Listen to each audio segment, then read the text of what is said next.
I'm saying woke, not even liberal. Right.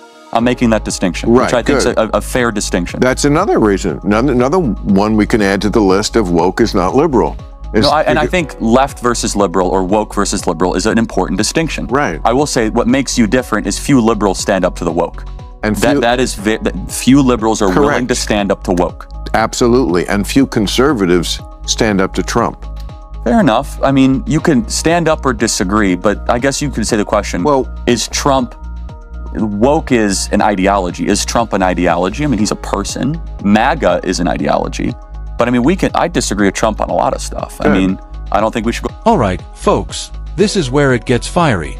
In this segment, Bill Maher and Charlie Kirk wade straight into one of the most charged debates in American politics: immigration, crime, and, of course, Donald J. Trump. Charlie comes in swinging, passionately defending the deportation of gang-affiliated immigrants and pointing to tools like the Alien Enemies Act. But Bill isn't letting it slide.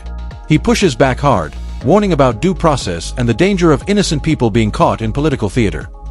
The exchange is sharp, tense, and refreshingly real. Unlike the usual cable news soundbites, both men actually hold their own sides accountable. Bill calls out the far left's idealistic takes on policing, while Charlie concedes that Trump's rhetoric can sometimes, miss the mark. If you're looking for an honest clash where deportation policy collides with constitutional rights, and where both sides are pushed into self-reflection, this is the segment you don't want to miss. The culture war meets the courtroom. Let's dive in. Prisons? Oh, so the thing he said, you mean? Homegrown. To Bukele. Americans. No, and if he were to do that, I would support it. Great. But I think that is a one-liner that he gave to Bukele. I think that is, you met the man. Yes. Do you think he actually believes that? Like he would do that? It's worse if he does or would. It's still horrible that an American president would say that. Look me in the eye and tell me if Obama had said that, what your reaction would be. Wouldn't like it. Wouldn't like it. I think it would be a little more vitriolic than that.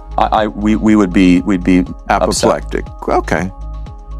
I'm finding out how honest you are, Charlie, and right. so far I think you're doing good, and I hope I'm doing good with you. Because if we don't have the honesty, we can't really, Look, but to be fair to the whole, topic in general, the outrage around deportations, as we've seen, these last couple of weeks, is like the American people voted for it. It's perfectly legal.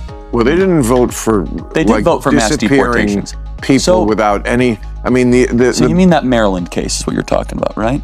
The guy who they the MS-13 member. Well, there's no evidence that they did not present evidence. I mean, I don't really want to get into the weeds on this one because I got to do it on my show Friday, but the Supreme Court, I guess we have to get into the weeds. They dive headfirst into the political minefield of immigration enforcement, and suddenly it's not abstract theory anymore. It's raw policy, rhetoric, and real-world consequences. On one side, Charlie Kirk throws his full weight behind aggressive deportation tactics, even name-dropping the Alien Enemies Act. Yes, that 1798 law that sounds like it belongs in a Men in Black script. But for Kirk, it's fair game against MS-13 and other foreign criminal elements. He frames it as necessary, patriotic, and long overdue. Then Bill Maher steps in as the constitutional conscience of the debate. He's not waving the flag for open borders or sanctuary cities. Instead, he's saying, look, even if you despise MS-13, the government still needs proof. You can't just disappear people without a trial because Trump posted it on Truth Social. Here's what makes this exchange stand out. Both guys actually call out their own tribes. Maher roasts the left for being out of touch on crime and blind to how demoralized the police have become since 2020. Kirk, to his credit, doesn't pretend every word from Trump is gospel. He admits some of Trump's lines, like deporting U.S. citizens to foreign prisons, are more red meat than real policy. The bigger takeaway? This is what it looks like when two ideological heavyweights push past the slogans. Kirk argues for strength at the border. Maher demands accountability under the law. And somewhere between those poles is that fragile thing we call democracy. You won't hear this kind of honesty on CNN or Fox. It's unscripted. It's tense. It's real. And it's the kind of political conversation we need more of. there's even new evidence in the last couple of hours that I don't. You lead the conversation. You tell me how deep you want to go on it. None. Okay.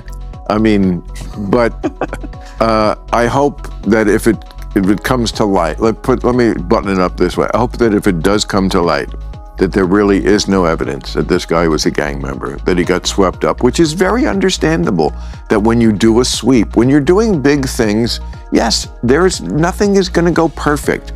But if it does come to light, I would hope that some Republicans have the spine to say, yeah, that's not right. This guy should not be there. I mean, the Bill of Rights, it's pretty clear that you can't just disappear people without any sort of trial. Well, but sorry to interrupt. And deportation is not the same thing as sending someone to a prison. But you are allowed to deport under the Alien Enemies Act. Correct. Someone who is part of a recognized terrorist organization, which MS-13 is pretty close to a terrorist organization. Yeah. Okay. I mean, you're bending all these words. And he's not an American citizen. We got to acknowledge that. No, absolutely not. So that's important. But he wasn't here illegally either. No, he was.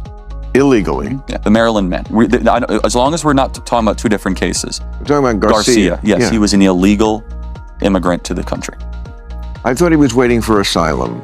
Well, you could be illegal waiting for asylum. I see. So so they could deport him. That's right. Yes. But we never did it, but to a prison. It's an edge case. I acknowledge it's on the edge. Okay, good. No, but the edge is, so there's three ways you can deport people.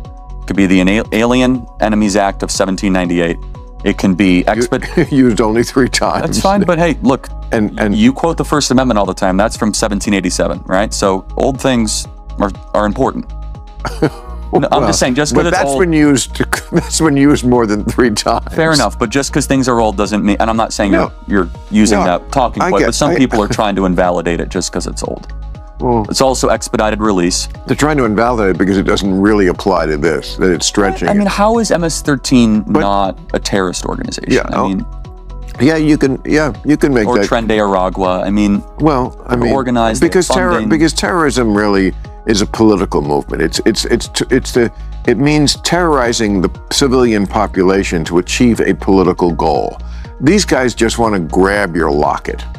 This is a little more than that. A lot more than that. Look, I've said that all this stuff I don't like about Trump, I did it in my piece the other week when I was talking about the meeting at the White House. That no, he was tweeting about me. I've never liked anything. No, check the tape. There are things I like, and one thing I liked was that the police have their morale back. Maybe the tone is witty, sharp, and confrontational, yet always respectful. It's a rare glimpse of what civil disagreement actually looks like in today's hyperpolarized climate. Maher, holding down the secular liberal camp, and Kirk, standing firm in Christian conservatism, don't just trade blows.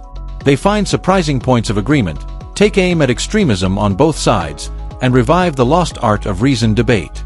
Even better, they're willing to call out their own tribes when the rhetoric overheats or the logic falls flat. The result isn't just entertaining, it's proof that two strong minds can clash without burning the house down. So, what did you think? Did any of it surprise you, challenge your perspective, or even change your mind? Drop your thoughts in the comments. I read them all and I'd love to hear where you stand. And if you enjoyed this breakdown and want more unfiltered political commentary, don't forget to like, subscribe, and turn on notifications so you never miss an episode. Thanks for watching. See you in the next one.